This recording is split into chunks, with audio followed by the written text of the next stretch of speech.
입니다. 저희는 빨리빨리 또 움직이면서 여러분들의 종목에 대한 갈증들, 수익액에 대한 갈증들 풀어드려야 될 것 같은데요. 전화 상담 먼저 받겠습니다. 네, 선생님 안녕하세요. 안녕하세요. 네, 어서 오세요. 요즘 시장이 좀 편치가 않으시죠, 시청자님? 네. 네, 대응하시는데 어떠실지 종목 어떤 거 고민되세요? SK 케미칼로 케미칼. 98,000원에 10% 가지고 있어요. 98,000원에요. 네. 고민이 되시지는 않으실 것 같은데요. 가격대로는. 그쵸. 수익은 일단은 나고 계신데, 네, 어떤 부분이 조금 부족하세요? 지금 이게 네. 계속 그 자리에서 이게 많이 내려갔거든요. 그때 작년 추석 때 그쵸. 그쯤에 제가 사신 게 한번 너무 싸게 사셔가지고, 네. 무상증자 하면서 이게 가격이 내려갔거든요. 네, 네. 그러면서 한번 쭉 내려가더니 지금 6만 원대까지 내려와서 그때 고생하셨죠. 예. 네네, 계속 올라가질 않고 그 자리에서 네. 왔다 갔다 계속해서 이걸 어떻게 해야 되는지, 추매를 해야 되는지, 아니면 네. 비중을 어떻게 해야 될지를, 계속 비중이 근데 제자리가- 많지가 않으셔가지고 더 사시겠다라는 거는 어떤 목적이 강하신 거세요? 더 살 의향도 있다라는 거는요? 이게 단가가 좀, 그러니까 한 거의 네. 30% 정도 지금 마이너스다 보니까. 네, 네. 좀, 단가를 낮춰서 나오시는 빨리- 전략으로 생각을 하고 계신 거세요? 네네. 네, 시청자님 근데 SK 케미칼 본주세요? 아니면 아니, 우선주세요? 우선주예요. 우선주 가지고 계세요? 어쩐지 제가 네. 가격대를 보니까 지금 본주가 12만 원이거든요, 시청자님. 네. 우선주 투자하셨군요. 본주 안 사시고 우선주요. 우선주 사신 이유 있으세요? 아니요, 없고. 너무 급제분에 알겠습니다. 네, 일단은 지금 말씀하신 부분들 손실을 만회하는 복구 방법 중에 하나가 단가를 그때 낮추는 거. 네. 아마 살 때 그 백신이랑 뭐 이렇게 연관이 있어서 제가 샀고요. 네. 이거랑 같이 SK 디스커버리 우도 샀는데 이게 아마 같이 연관성이 있는 것 같더라고요. 그것도 같이 사셨어요. 그래서 사실 SK 케미칼 우랑 그다음에 디스커버리 우도 네. 한 12% 정도 갖고 있는데 이거 역시 그 정도 마이너스 둘 다 한 30% 동시에 정도 가지고 계세요. 마이너스거든요. 네, 네, 네. 배팅을 강하게 하신 거군요. 그러니까 분산 투자를 진행을 하신 거군요. 네. 알겠습니다. 일단 SK케미칼 우선주로 변경해가지고 63,300원 나오네요, 현재가. 단가를 네네. 조금 더 낮추면서 비중을 늘리는 전략. 일단은 탈출 전략 한번 저희 같이 모색해볼게요, 총장님. 네. 네. 우선주 디스커버리하고 같이 사셨다고 합니다, 운 의원님. 탈출 가능할지, 단가 낮춰서 비중을 넣는 게 마음이 더 무거워지실지, 아니면 현명한 방법이 될지 한번 점검해 주세요. 네, 저도 뭐 98,000원이었기 때문에 98,000원 사셔가지고 30만 원까지 넘었죠? 네, 안 파셨나? 대단하신 분이다 생각했는데 우선주를 사셨네요, 보니까. 우선주. 예. 네. 일단은 예사가 이제 무상증자 이후에 받으신 거잖아요, 그렇죠? 무상증자 안 받고 무상증자 안 받으신 거죠, 이세요? 그러니까. 처음에 무증 받으셨나요? 무상증자 받았어요. 그때 그래서 일부 팔고 약간 이제 내려가면서 받으시고? 제가 더 남은 거랑 추매를 좀 더 한 거예요. 네. 근데 그때부터 내려가기 시작하더니 이제 그때 10만 원 넘었다가 단가가 예. 계속 쭉 내려가더니 지금 6만 원대에서 계속 왔다 갔다 계속 행보 중이라. 네네. 일단은 이 종목 모멘텀으로 보면 이게 결국 이제 백신 회사라고 보시면 됩니다. SK 케미칼이 본래 그 케미칼 화학 회사 부분 폐플라스틱과 관련된 쪽인데 이 회사의 매출이 작년도 기준으로 2조 원인데 SK 바이오사이언스 지분 예사가 68% 가지고 있어가지고 연결로 반영이 좀 되면서 작년도 SK 바이오사이언스가 매출액이 1조 원이 조금 안 되거든요. 9천억대 영업이 5천억인데 예사 실적이 작년도 보면 똑같아요. SK 케미칼 연결 기준의 매출액이 2조 원이고 영업이익이 5천억대예요. 이 말은 무슨 말이냐? 영업이익으로는 다 SK 바이오사이언스 실적이 타고 SK 케미칼 실질적인 본업에서 화학 부분 케미칼 쪽에서는 이익이 안 난 회사다. 이렇게 보시면 되겠죠. 그러면 이 회사 주가는 뭘로 봐야 되느냐? SK 바이오사이언스 주가를 봐야 됩니다. SK 바이오사이언스 주가에 따라 가지고 왜냐면 이 회사 연결의 70%가 매출액이 반영이 되고 실적의 거의 100%가 SK 바이오사이언스 실적이니까 그러면 SK 바이오사이언스 차트 좀 보고 계실 건데 이거죠.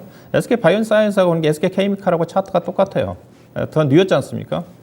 근데 SK 바이오사이언스를 이제 봐야 되는 것 자체가 그래서 이제 어떻게 보면 백신 유탁 가공 생산회사잖아요. 이게 작년도에 이제 코로나 국면 쪽에서 아스트라제네카 유탁 CMO 계약 체결하면서 그게 끝났어요. 그거는 끝났고 아마 노바백스와 관련된 부분 자체는 살아 있을 건데 문제는 뭐냐? 백신 특수가 이제 끝났다는 거죠. 거의 끝나간다는 거죠. 여전히 뭐 백신 주사는 맞고 있지만 우리나라 같은 경우 거의 다 일단락이 됐으니까 점차적으로 끝물이에요. 그래서 지금 보면 진단키트 관련 종목들도 이번 실적 보면 대박 났지 않습니까? 시제인을 중심으로 해가지고 관련 종목들. 그래도 주가 못 가거든요. 그런 맥락으로 보셔야 됩니다. 이 회사 실적은 다 백신 유탁각 생산 쪽이니까 이게 회사가 이제 1분기 실적을 봐야 되는데 그나마 그래도 다른 진단키트 관련 회사들은 작년 최대 이번 1분기 같은 경우는 최대 실적이 났어요. 근데 회사는 실적이 작년도 대비해서 반토막이에요. 백신 유탁 생산이 끝나버렸기 때문에 아스트라제네카 관련해가지고 작년도에 영업이익이 회사가 1분기 때를 비교해 보면 매출액이 한 1,100억 정도에 영업이익이 500억, 530억인데 이번 1분기 때 SK 바이오사이언스 매출액은 800억대, 작년보다 감소를 했고 영업이익은 230억이에요. 반토막 났어요. 이게 이제 고스란히 SK 케미칼에 올해 1분기 때 연결로 반영이 좀 된 거죠. 그러니까 당연히 SK 케미칼도 실적이 곤두박질 칠 수밖에 없죠. 그래서 실적이 안 좋게 나왔습니다. 이게 결국은 그 실적이라도 좋아져야지 모멘텀은 꺾였지만 되는데 그런 흐름이에요. 487억 났는데 왜냐하면 작년도 1분기 때 730억 났지 않습니까? 이게 거의 487억이니까 그러면 향후에도 SK 바이오사이언스가 올해 실적이 좋아질 수 있는 그런 부분들은 없는 것 같아요. 작년도 실적 대부분 자체가 백신 유탁 생산 부분 자체 실적이기 때문에. 그러면 SK 바이오사이언스 주가는 어떠냐? 주가 자체는 제가 보기에는 주가가 SK 바이오사이언스 주가는 많이 빠져서 주가는 쌉니다. 지금은 주가 수익비 PER로 기준으로 본다 한다면 지금 20배 미만이거든요. 바이오 기업으로 따지면 주가가 이제 36만 원대에서 12만 원이니까 3분의 1 토막 났잖아요. 이게 많이 빠졌습니다. 네. 추가적으로 제가 보기에는 SK 바이오사이언스가 하락할 부분은 없는데 요즘 시장 자체가 모멘텀이 없으면 주가가 가기가 쉽지가 않거든요. 실적이 좋은 종목도 지금 가치주도 못 가니까 성장주들은 더구나 성장 모멘텀이 없으면 쉽지는 않거든요. 그러면 SK 바이오사이언스는 주가는 나름대로 좀 이제 저가권에 와 있지만은 주가가 올라갈 수 있는 그런 부분은 없다고 봐요. 그러면 SK 케미칼도 주가는 가기가 이 회사 실적은 더구나 100%가 SK 바이오사이언스 연구열과 관련된 실적이기 때문에 주가는 어렵다. 근데 이제 쉽게 또 뭐 판단을 못 내는 것 자체가 SK 케미칼 시가총액이 2조 원인데 SK 바이오사이언스가 현 시가총액 9조 원이지 않습니까? 자회사 지분 가치로 따지면 6조 원이니까 주가는 싼데 근데 이런 것들이 태반이죠. 근데 삼성물산 같은 경우도 삼성 바이오로스 지분 가치 감안하면 엄청나게 주가 싸다고 얘기할 수가 있기 때문에 시장의 트렌드라는 관점에서 본다면 모멘텀 없어요. 그래서 결론 뭐냐? 사지 마세요. 주가 차트를 보시다시피 계속 행보인데 비중이 몇 프로, 10% 정도 된다고 그랬나요? 네. 그냥 가지고만 있으시면 될 것 같습니다. 그래서 지금 다른 것들 실적 모멘텀 있는 종목 가지고 다른 쪽으로 대응하는 게 앞서 또 우리가 비싼 SK 디스커버리도 갖고 있다고 그러지 않습니까? 맞아요. 같이 간다는 분산주. 거거든요. 네. 그렇죠. 비중 그렇게 답답할 수밖에 없어요. 그래서 분산 투자 관점에서 보유 현금 투자 여력은 있는 것 같은데 다른 종목 쪽에서 포트폴리오 좀 다양하게 구성해서 대응하시고 대신 SK 케미칼 우선주는 좀 더 가져다가 될 것 같은데 이게 지금 차트상으로 어디까지 반등이 좀 나와야 되느냐? SK 바이오언스가 반등 나오면 제가 한 15만 원까지 나올 것 같거든요. 현재 11만 원대니까. 그러면 이 종목도 약간 그보다 좀 후행해서 갈 거니까 현재 가격대에서 이 종목은 한 10% 정도 언저리인 6만 8천 원, 7만 원 정도 언저리 정도까지는 일단은 그 정도까지는 최소한 가져가는 쪽으로 접근하시면 되지 않겠나. 일단은 7만 5천 원까지 나오는데 현재로 봐서는 목표 주가 현재 시장 여건을 감안하면 짧게 보면 7만 원이에요. 이거고요. 그다음에 매물 공백이 없는 가격대가 7만 5천 원입니다. 네. 그래서 버틸 여력이 있으시면 좀 더 여유 있게 7만 5천 원까지 가져가시고 짧게 보면 7만 원 정도가 목표 주가다 그렇게 보시면 될 것 같습니다. 결국에는 손절매를 감행을 해야 되는 거군요. 이거를. 예, 일단 그 정도 좀 손실을 줄이는 선에서 접근을 네. 하는 게 좀 필요하지 않겠는가. 현재 시장 여건을 고려하면 그렇게 봐야 될 것 같습니다. 네. 시청자님 좀 들어보시니까 속상하시죠? 일단은 손실은 좀 어쩔 수 없이 불가피하게 감당을 해야 된다라는 의견을 조금 내주셨고, 손실을 줄이는 구간의 반등 목표치 가격대를 잘 확인하셔야 될 것 같거든요. 네. 비중 더 투입은 안 된다고 더 이제 마음고생이 길어지실 수가 있기 때문에 현금은 좀 아껴주셔야 될 것 같아요. 네, 네. 그렇게 하겠습니다. 네, 이것도 입양하시면 더 좋은 종목 만나실 겁니다. 서저히 너무 낙담하지 마시고 힘내세요. 네, 그럴게요. 감사합니다. 네, 고맙습니다. SK케미칼 우선주 봐드렸고 유튜브 분들 많이 기다리고 계시죠? 저희 부자 되자님의 종목입니다. 유니셈도 요즘에 주가 흐름이 안 좋아가지고 좀 힘이 많이 드실 것 같은데 한번 유튜브 전반적인 상황 좀 점검해볼까요? 박예린 캐스터 전해주세요. 네, 유튜브로도 정말 많은 고민들이 도착하고 있는데요. 부자되자님의 사연을 한번 확인해 보도록 하겠습니다. 네, 유니셈 고민 요청해 주셨는데요. 12,000원에 매수해 주셨고요. 비중은 20% 갖고 계신 시청자님입니다. 최근에 바이든 방한 관련 이슈로 일부 반도체주들의 움직임이 눈에 띄고 있는데 왜 이렇게 유니셈만 답답한 흐름을 보이고 있는 건지 이럴 때 손절할 타이밍인 건지 확인해 달라고 하십니다. 실적 평가와 함께 대응 방법 함께 도움 요청 주셨는데요. 정말 아이디처럼 부자 되실 수 있도록 저희 김민준 전문가님께 여쭤보도록 하겠습니다. 어떻게 하면 좋을까요, 전문가님? 뭐 유니셈 같은 경우는 이제 많이 사셨다고 하는데 결국은 이제 GST하고 유니셈하고 고민하시다가 유니셈 사신 것 같거든요. 이제 이 종목들은 많이 노출이 되어 있습니다. 역시나 이제 스크러블과 이제 온도 조절 장치는 이제 칠러, 특히나 이제 스크러블 같은 경우는 국내 기업 중에 가장 먼저 개발을 한 쪽인데 매출 비중이 많이 줄었습니다. 이제 30% 정도가 나오고 있는데 유니셈 차트 모습 좀 보시죠. 아무래도 이제 장비 쪽이 공략을 하시다가 고뇌한 흔적이 좀 보이세요. 뭐 12,000원에 이제 잡은 것은 잘 잡으셨는데 결국은 지금 실적군 장세에서 실적이 안 좋았기 때문에 이제 주가가 내려왔고 유니셈에서 하고 있는 스크러브나 칠러 같은 경우는 이제 메모리든 랜드든 비메모리건 상관없이 모두 다가 들어가는 쪽입니다. 그러니까 앞으로 업황은 좋아요. 네. 뭐 반도체 이제 투자가 계속적으로 확대가 된다면 업황은 좋을 수밖에 없습니다. GS도 마찬가지예요. 근데 그 전에 주가가 이제 퍼포먼스가 좋았다가 실적군이 이제 성장군에 맞춰서 계속적으로 영업이익과 매출액이 증가할 것이다.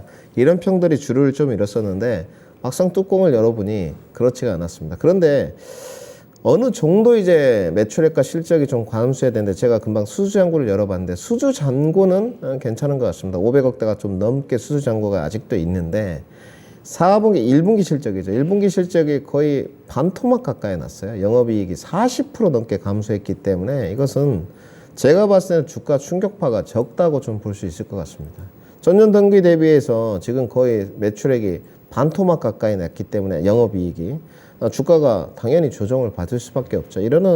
이것은 뭐 유니셈 자체의 기업의 앞으로의 성장성이라든지 내용의 문제라기보다는 뭐 계절적 요인일 수도 있고요. 1분기 실적이 조금 감소했기 때문에 주가가 조정을 받았다. 밸류는 지금 열어보니까 10배 정도 수준이기 때문에 아직 여력이 있거든요.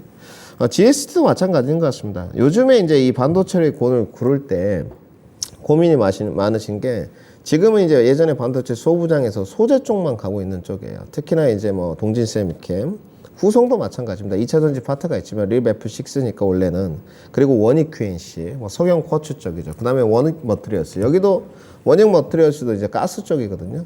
근데 보통 이 주가 흐름 퍼포먼스를 타는 걸 보면 구조적 성장을 했거나 동진세미캠 같은 경우도 지금 자회사가 스웨덴에 있는데 앞으로 여기 또 독특하게 2차 전지 파트를 했습니다. 앞으로 매출액이 성장이 7천억 정도가 늘어날 거라는 오늘 소식이 좀 전해졌던데 이런 내용들이 좀 추가적으로 붙어주고 구조적 성장 내지는 실적이 뒷받침이 돼야지 주가가 계속 올라갈 수 있거든요. 근데 유니셈은 그렇지 않다는 거죠. 그러면 앞으로 이제 보유했을 때 우리 시청자님이 매매인지 투자인지 저는 알 수 없기 때문에 유니셈은 올라갈 수 있느냐? 올라갈 수 있습니다. 앞으로 올해 가이던스를 좀 보자면 2분기, 3분기 매출은 회복이 좀 될 것 같아요. 그 합리적인 이유가 수주잔고인 것 같고 수주잔고는 거짓을 하지 않죠. 그렇기 때문에 500억 좀 넘게 배치가 돼 있기 때문에 충분히 리바운드는 가능할 것 같고요. 가장 먼저 반응을 하는 거 보니까 오늘도 역시나 실적군들이 좋은 종목들은 오늘 삼성전자가 개발하겠지만 움직이면서 좀 치고 올라왔어요. 뭐 유진테크도 그랬었고 다른 쪽도 마찬가지입니다. 오늘 동진도 좀 올라왔고 원익 QNC도 오늘 다시 회복을 좀 했거든요. 장비 쪽이 이제 소부장이라고 하니까 결국은 투자 확대 소식이 좀 나와야 되는데 이건 여기서부터는 제 주관적인 평입니다. 반도체 전반적인. 조 바이든 대통령이 이제 내일부터 방한이 시작됩니다. 이제 20일부터 24일까지인데 와가지고 다룰 수 있는 내용들은 뻔합니다. 첫 번째는 남북 쪽이고요. 안보 문제이고, 두 번째는 백신, 그리고 반도체 협력, 그리고 방위비 분담, 나머지는 2차 전지 파트일 수밖에 없거든요. 여기서 이야기가 좀 나오고, 제 주관적으로 삼성전자의 리더 부재 문제가 조금 더 해결이 된다면, 여기는 이제 뭐 대통령의 특별한 권한이니까 반도체 파트들은 얼마든지 좋고요. 유니셈 기업 자체의 내용이 문제였기 때문에 저는 단기보다는 장기 보유를 좀 말씀드리고 싶고요. 조금 더 연말까지 보유를 했을 때 저는 조금 요즘 생각이 바뀌었습니다.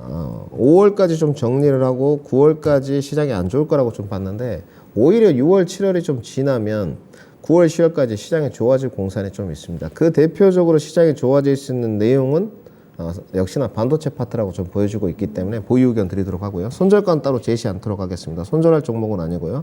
반등 목표가 15,000원 제시토록 하겠습니다. 네, 유니쌤 봐드렸고 다시 한번 유튜브에서 오늘 기다리고 계신 분들 많으신 것 같은데 박예림 캐스터 저희 조금 더 유튜브 살펴볼까요?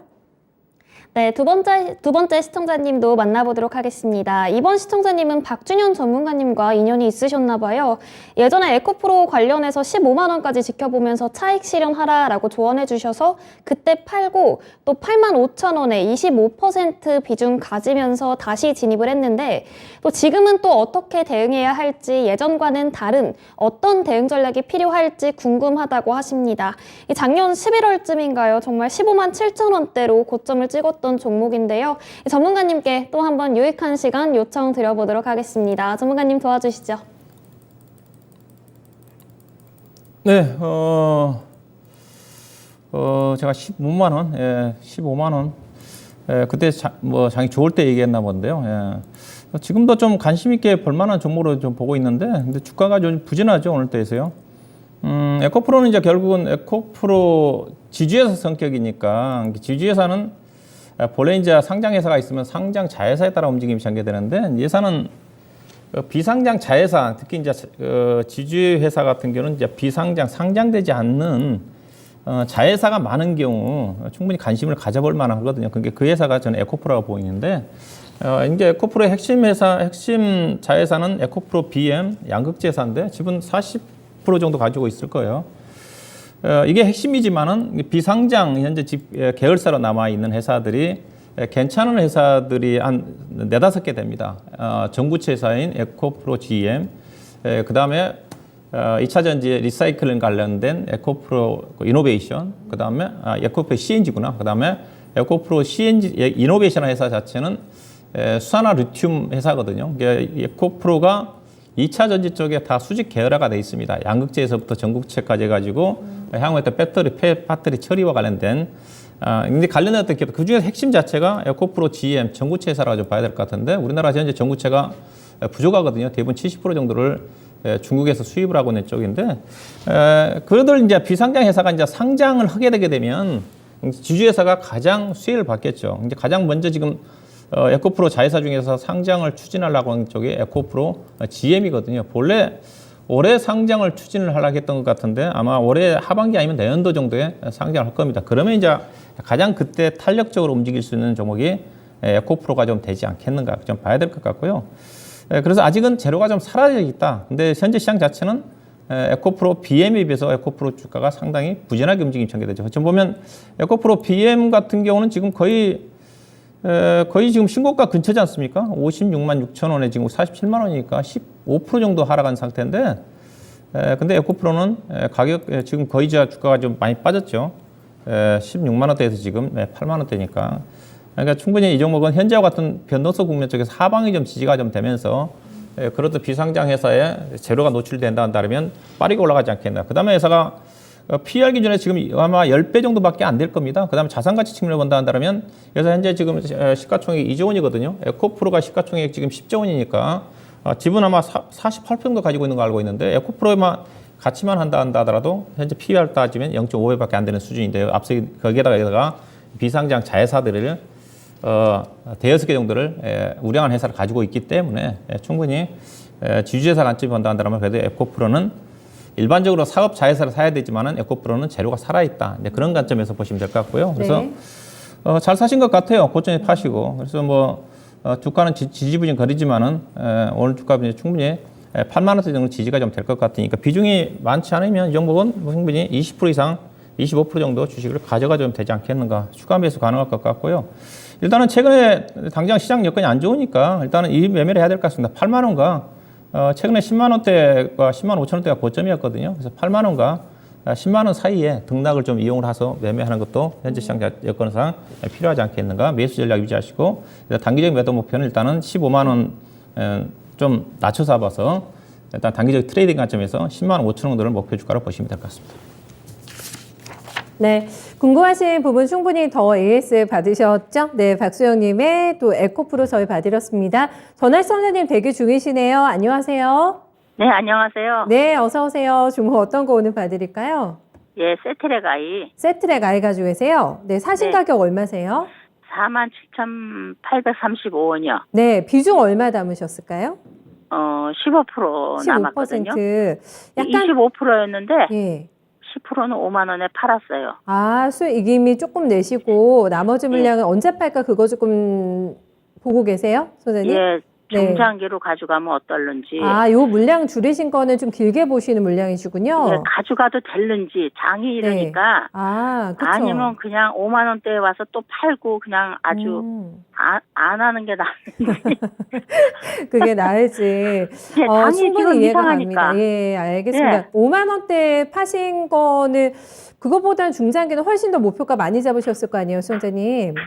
네, 어느 정도에 글쎄요. 파실 6만 원까지는 제가 그 정도? 봤는데요. 예. 근데 뭐 제가 전문가도 아닌데 하여튼간에 그런데 이게 그렇게 봐도 될는지 아니면 그냥 장이 안 좋으니까 네.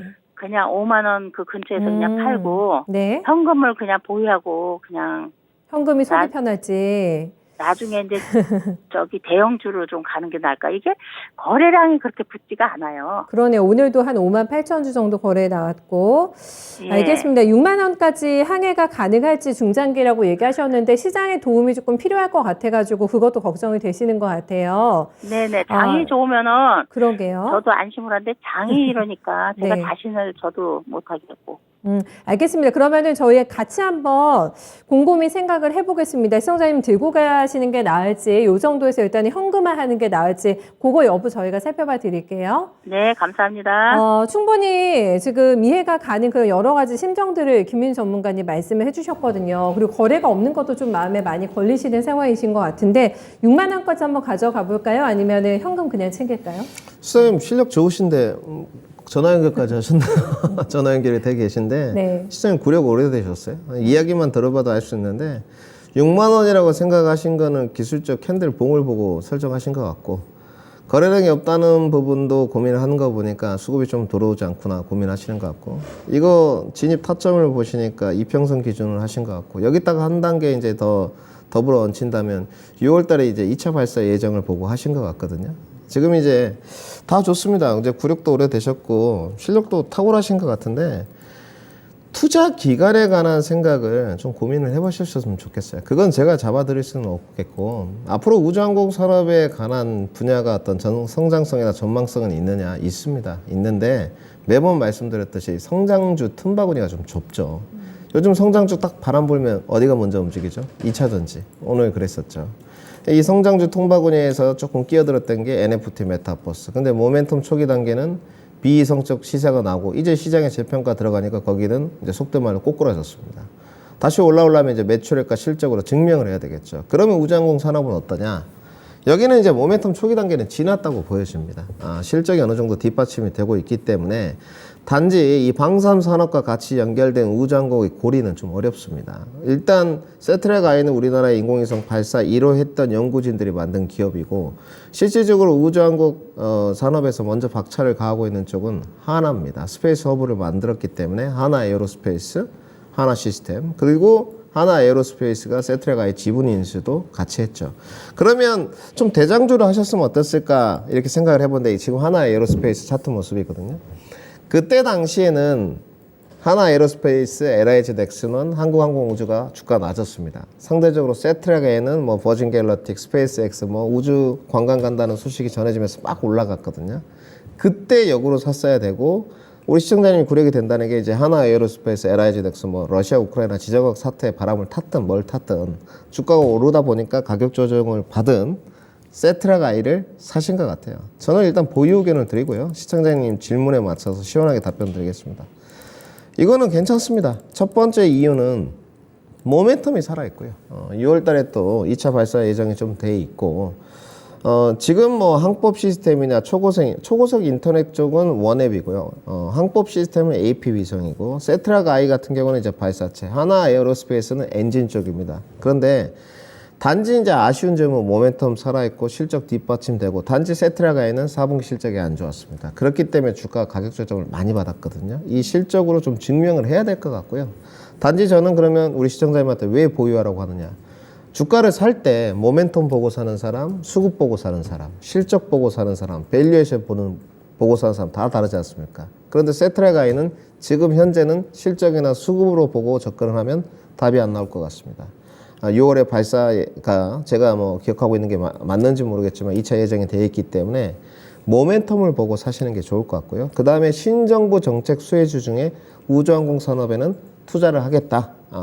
과기부에서 적극적으로 추진해서 그런 내용이 있기 때문에 뉴스플로우가 전해졌을 때마다 반등세는 가능할 것 같아요. 단기 반등세는 우리 시청자님이 읽으셨던 5만 원이 맞는 것 같고요. 근데 너무 이평선에 치중하지 마시고, 이평선은 뭐 지지저항선은 뚫리라고 있고 무너지라고 있기 때문에 기술적인 거에 너무 의존하지 마십시오. 저는 보유 의견 드리겠습니다. 보유 의견 드리고요. 기간은 6월 달까지만 드리겠습니다. 제가 정확하게 6월에 언제 발사하는지까지는 모르겠습니다. 그렇기 때문에 그 발사가 뭐 쉬운 게 아니겠죠. 우주 인공위성 쏜다는 게. 그렇기 때문에 우주 발사체 쏘는 게 쉽지 않기 때문에 6월 달까지 보유를 하시고, 단지 우리 시청자님이 고민을 해보셔야 될 게 6월 달에 금리 인상이 있어요. 6월 15일 날 FOMC.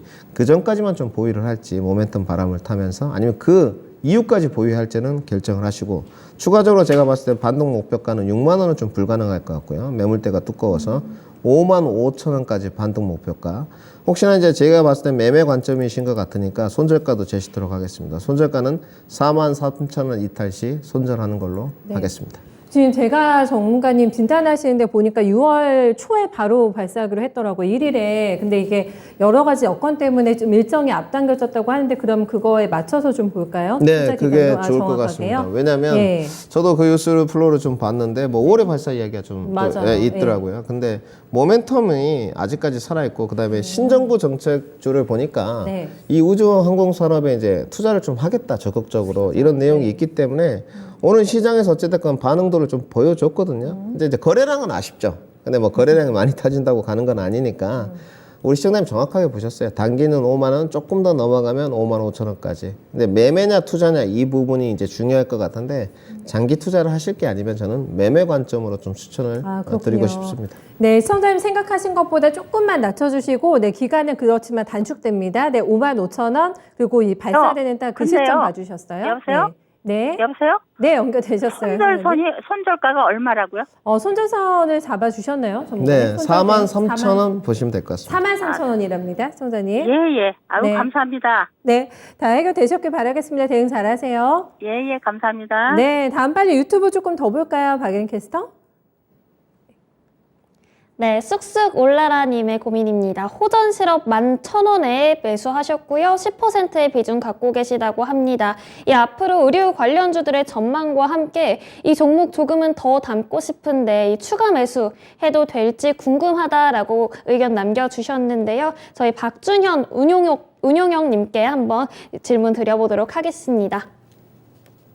예, 호전 시럽은 OEM 의류기업이기 때문에 오늘 이제 가장 많이 빠진 게 의류기업들이 많이 빠졌죠. 영업무역, 호전 시럽을 중심으로 해가지고. 왜냐하면 간밤에 이제 미국 시장에서 이제 미국 시장이 급락했던 요인이기도 한데, 미국의 소매 유통업체인 월마트라든가 특히 이제 그 의류 쪽과 관련된 타깃이라는 회사가 실적이 좀 부진하게 나오면서 아마 25% 급락이 나왔을 겁니다.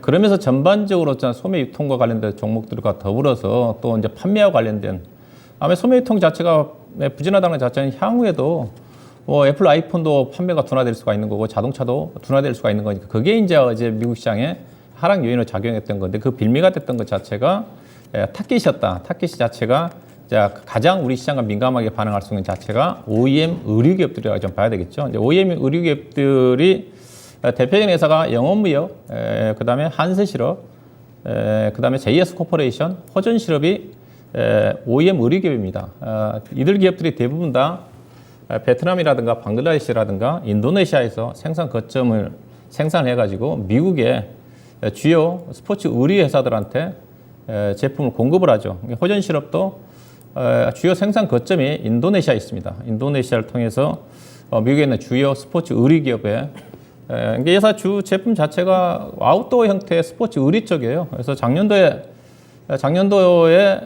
코로나 국면 쪽에서 가장 실적이 뚜렷하게 좋아진 쪽이 OEM 의류 기업들이었거든요.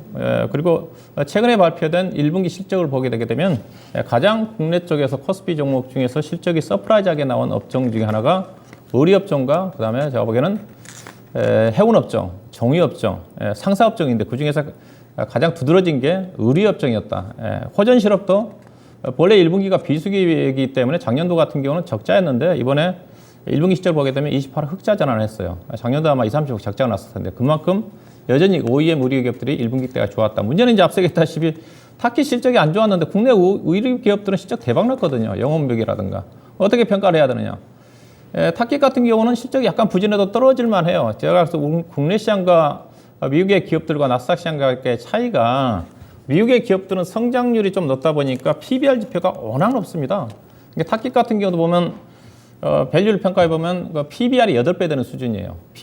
PER이 아니라 주가 순자산 비율이. 그다음에 PER은 거의 20배입니다. 근데 이제 호전실업 같은 경우는 아마 PER 기준에서 올해 6배밖에 안 될 겁니다. PBR은 1배 미만일 거고 다른 여타 영업무역이라든가 한세실업 같은 경우도 PBR 지표상으로는 1배 되는 수준이고 PER 기준에서는 5배밖에 안 됩니다. 그래서 미국의 기업들이 빠진다고 그래가지고 우리나라 기업들이 이렇게 빠져서는 안 돼요. 그래서 오늘 우리 시장 같은 경우도 미국 시장에 비해서 덜 빠진 거거든요. 근데 의류업체들이 실적에 비해서 과다하게 빠진 것 같습니다. 그래서 저는 사야 된다고 보고 있는 쪽이고요. 근데 이제 호전실업을 살 거냐. 근데 의류업종 중에서 OEM 의류기업 중에서 가장 재무 내용이라든가 안 좋은 쪽이 호전실업이에요. 그래서 현재와 같은 불확실한 국면이라고 한다면 그래도 업종 대표적인 종목들, 탄탄한 종목을 사야 되거든요. 이번 가지고 있으니까 만약에 매매한다 한다면 그래서 사더라도 영업무역이라든가 한세실업이라든가 관련도 종목들이 유리하다. 혹시. 근데 이분은 말씀드리면 일단은 예사도 이제 실적은 좋아져요. 올해 예상된 실적 기준에서 지금 PR 기준 6배, 7배 되는데 1분기 실적이 작년 적자 흑자 전환을 했기 때문에 분명히 좋아질 것 같습니다. 근데 이 종목 후발주라는 성격이기 때문에 추가 매수를 한다 한다면 영업무역을 사시고 일단 이 종목은 우리 11,000원에 매수하셨는데 그렇게 뭐 높게 산 건 아니거든요. 높게 산 건 아닌데 이번 1분기 실적이 양호하게 나왔기 때문에 이 종목은 뭐 충분히 12,000원도까지는 가야 될 것 같습니다. 그래서 인도네시아에 아마 생산법인 투자 거의 다 마무리가 좀 됐을 거니까 원가 경쟁도 충분히 있어요. 일단은 목표 주가는 12,000원 정도 보시고 뭐 주가가 뭐 8,500원대가 저점이고 실적이 좋게 나왔기 때문에 뭐 추가 하락은 걱정 안 하셔도 될 것 같아요. 그래서 오늘 의류기업들이 과다하게 좀 빠진 게 아닌가 영업무역을 중심으로 해서 그래서 의류기업들이 대표적으로 어떻게 보면 또 리오픈 관련해서 수혜주의 성격이기도 하지 않습니까? 그래서 만약 소매 유통이 안 좋다 한다면 리오픈 관련 정보도 다 안 되거든요. 그렇다고 본다면 의류 종목을 사야 된다. 코로나 국면 쪽에서도 실적이 대박 났는데 리오프닝 국면에서 인플레이션으로 인해 가지고 소매 판매 자체가 유축된다 한다 하더라도 의류업종 자체는 크게 유축될 것 같지는 않다. 실적이 검증됐기 때문에 그런 것처럼 보시면 될 것 같고 호전실업은 12,000원까지 보유하시면 될 것 같습니다. 네, 진단 내용을 조금 불안하다 했는데 결론적으로 일단은 시청자님 수익권에서 나오실 수 있는 가격대 제시해드렸습니다. 1,000원 수익 실현하시는 지점에서 12,000원에서 나오시고요. 섹터 내에서도 이제 비교를 조금 해주셨기 때문에 혹여나 또 끌리신다면은 조금 더 탄탄한 종목으로 넘어가시는 것도 갈아타기 하시는 것도 좋은 방법이라는 진단까지 저희 들어봤습니다. 내일장 벌써 금요일이 다가왔습니다. 오늘 장이 조금 불안했기 때문에 내일 반등으로 시작이 좀 될 수가 있을지 아니면은 저희가 조정을 조금 더 봐야 될지 지금 시장 많이 불안하거든요. 네, 김민희 전문가님 내일장 어떻게 저희 준비해 볼까요? 네, 저는 괜찮다고 보여주고 있습니다. 일단 첫 번째는 우리가 이제 기다렸던 이번에 이제 우리 소리 소문 없이 지수인제 인하도 좀 있었고 내일 이제 중국의 실질금 내지 LPR 발표가 있거든요. 제가 봤을 때는 인상은 하지는 않을 것 같고요. 뭐 동결 내지는 인하해주면 좋을 것 같고. 근데 중국이 기본적으로 유동성 공급을 계속한다고 해서 중국 경제가 좋아지지는 않습니다. 이 시진핑 공치사가 빨리 좀 끝나야 될 것 같고요.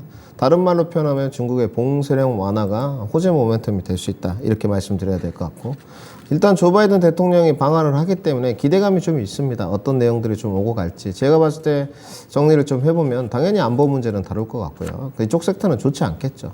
그리고 뭐 역시나 코로나 백신 문제, 그 다음에 뭐 역시나 반도체 투자, 2차 전지까지 이야기 나올 것 같고, 여기에 또 정부 정책 맞춤 전략이 아마 또 나오지 않을까. 요즘에 이제 정부 정책들이 뉴스플로우를 타게 되면 최근에 부동산도 그랬고 원전도 그랬고 주가들이 좀 움직입니다. 그래서 신정부 정책 수혜주로 맞춤 전략을 좀 짜는 게 좋을 것 같고, 내일 중국 대출 우대 금리는 역시 토마토 방송을 통해서 확인하시면 될 것 같고요. 저도 이제 알 수 없습니다. 이 부분은 뚜껑 열어봐야 될 것 같고, 금리 인하를 뭐 해준다면 중국 쪽에서 신흥국 증시에는 좀 도움이 되지 않겠느냐 생각을 갖고 있고요. 그 다음에 이제 원달러 환율이 저는 1,300원까지 좀 오를 것이다 내다봤는데, 역시나 10년물 국채금리가 3%를 넘어가게 되면 좀 밑으로 내려가는 측면이 있는 것 같습니다. 금융위기 때도 역시나 3.2%까지가 가장 높은 구간이었거든요. 그렇기 때문에 이 원달러 환율은 오늘은 좀 올랐습니다만 지속적으로 확인이 좀 필요하고 내려오지 않겠느냐 이렇게 보고 있고요. 그 다음에 이제 중국이 이제 봉쇄령 완화하겠다 이렇게 했는데 뭐 믿을 수가 있습니까? 단계적으로 정말로 봉쇄령이 좀 완화가 돼가는지. 늘 말씀드렸지만 이 중국의 봉쇄령과 러시아 사태가 일단락 된다면 악재의 호재로 바뀔 수 있습니다. 주가는 늘 이면을 좀 봐야 되고요. 저는 2600선 기준으로 지수 타겟팅을 하고 싶지는 않습니다만은 지금의 투심은 2600선이 저점으로 보는 것 같아요. 2600선이 좀 이탈하면 과대낙폭 구간이라고 생각이 드는지 저점 매수가 좀 들어오는 것 같고, 역시나 이제 위에 상단은 좀 맞게 있습니다. 뭐 2700선, 뭐 2680선, 저점 매수, 고점 매도, 매매 전략은 유효한 것 같고요. 그 다음에 이제 섹터를 잘 골라야 될 것 같은데, 역시나 오늘 삼성전자 좀 일어나는 거 보니까 반도체 아직까지도 유효한 것 같고요. 반도체 IT. 그 다음에 뭐 2차 전지도 있습니다만은 2차 전지 전기차 시장, 자동차까지. 그리고 뭐 봉쇄령이 이제 완화된다고 하면 오늘 이제 월마트 실적 때문에 의류 종목들 많이 빠졌습니다만은 역시나 리오프닝은 관심 있게 좀 매매 파트로 봐야 될 것 같고, 이제 6월에 학회들이 많이 오고 있습니다. 아스코를 필두로 해가지고 혈액암 학회도 있고, 학회가 조사를 해보니까 3개 준비되어 있더라고요. 제약 바이오에 좀 관심을 둬야 되지 않겠나 이렇게 정리해드리겠습니다. 네, 이어서 저희 박지원 의원님의 내일장 전략도 한번 체킹해 볼게요. 어떻게 가볼까요? 예, 뭐 미국 시장도 그렇고 국내 시장도 다시 한번 저점을 내일 확인 테스트하지 않겠나 생각이 좀 되는데, 일단은 저점 이탈은 하지 않을 거란 전망이고요. 일단은 저는 개인적으로 이제 2560에서 2650 사이에 등락 구간이 전개될 가능성이 크다. 설사 이탈한다 하더라도 매도해서는 안 되는 거고요. 좀 하루 이틀 정도라든가 늦게 일주일 기다리면 바로 회복이 좀 되는 시장이 여건이다. 그만큼 국내 시장 자체가 주가 자체가 싸다. 그래서 현재 구간에서는 역발상 매매를 한다 한다면 쉬는 것도 나쁘진 않지만, 만약 매매를 한다 한다면 역발상 투자를 해야 된다. 주가 빠질 때 사야 되고, 오늘처럼 주가 아침 시가에 60포인트 정도 하락을 했는데, 저는 개인적으로 오늘 30포인트 정도 하락하지 않겠나 했는데, 워낙 개인 투자가들의 투자 심리가 안 좋은 것 같더라고요. 그래서 역발상으로 좀 매매를 해야 될 필요가 있다. 매매를 하신다 한다면 추가적으로 하락이 크지 않다는 것 자체는 외국 투자가들의 선물을 더 이상 매도할 수 없는 여건까지 지금 역대급 매도를 해놨어요. 선물 매도를 통해 가지고 주가를 끌어내릴 수 있는 그런 또 부분들은 아니라는 거죠. 오늘도 그래서 선물을 약간 팔다가 다시 되샀거든요. 거기다가 삼성전자를 팔아야 되는데 지금 삼성전자를 다 팔아서 지금 최근 들어서 오늘 또 약간이나마 매수거든요. 여기 투자가들이. 그래서 지수를 끌어내릴 수 있는 그런 여건은 쉽지는 않다. 그렇게 좀 봐야 될 것 같고요. 일단은 주가가 그러다가 상승이 쉽지가 않죠. 상승하기 위해서는 저도 러시아 우크라이나 전쟁 부분 자체가 정식이 좀 돼야 되고, 그다음에 중국의 봉쇄 조치 완화 자체가 상승 모멘텀입니다. 네. 그게 나와야지 의미 있는 주가 반등이 나올 것 같고, 그래야지 2700 돌파라든가 나올 것 같고, 그때까지는 등락 구간이다. 그래서 여전히 변동성이기 때문에 변동성을 이길 수 있는 것 자체는 실적밖에 없다. 그래서 시장의 방향은 어렵지만 실적을 좀 믿고 가면 불안하더라도 불안하지가 않다. 그렇게 말씀드리고, 실적이 괜찮은 업종에 IT 쪽에서는 저는 뭐 DB하이텍 중심으로 삼성전기라든가 LG노텍 보고 있고요. 그다음 가급적 중소형 종목 쪽 IT 소부장, 그다음 의류 쪽에 오늘 주가 많이 빠졌는데, 그다음에 경기 관련 쪽에 철강, 해운, 상사, 그다음에 2차 전지, 성장주 쪽에, 그다음 패키지 기판 코스닥 시장에 의료기기 쪽에 실적이 좋은 것 같습니다. 전문가님 또 주말에 방송 준비하고 계시던데요. 네, 이것도 좀 예고해 주세요. 네, 5월달 내내인데요. 일요일날 저녁 10시에 공개 방송이 있습니다. 항상 10시를 통해서 저녁 10시에 토마토 증권통과 그다음에 박준현 유튜브 그다음에 투자클럽을 통해서 오시면 함께 할 수 있을 것 같습니다. 네, 오시면은 숲이 아닌 나무를 보자라는 주제로 진행이 된다고 하네요. 주도 업종과 관심 종목 찾기 가장 궁금해하시는 부분 맞으시죠? 네, 여기에 대해서 또 허심탄회하게 준비해 오신 공부하신 내용 또 공개해 주신다고 하니까 주말 저녁 10시입니다. 네, 일요일 밤 10시에 많이 찾아와 주시기 바랍니다. 두 분간은 여기서 인사 나눌게요. 수고 많으셨습니다. 네, 지금까지 투자 판단에 대한 다양한 도움 말씀 전해드렸습니다. 하지만 특정 종목의 상승과 하락을 보장하지 않는다는 점 다시 한번 체크해 주시고요. 이어서 명인들의 복귀는 저희 김동현 전문가 준비하고 계세요. 계속해서 채널 고정해 주시고요. 남은 시간도 편안하게 보내십시오. 고맙습니다.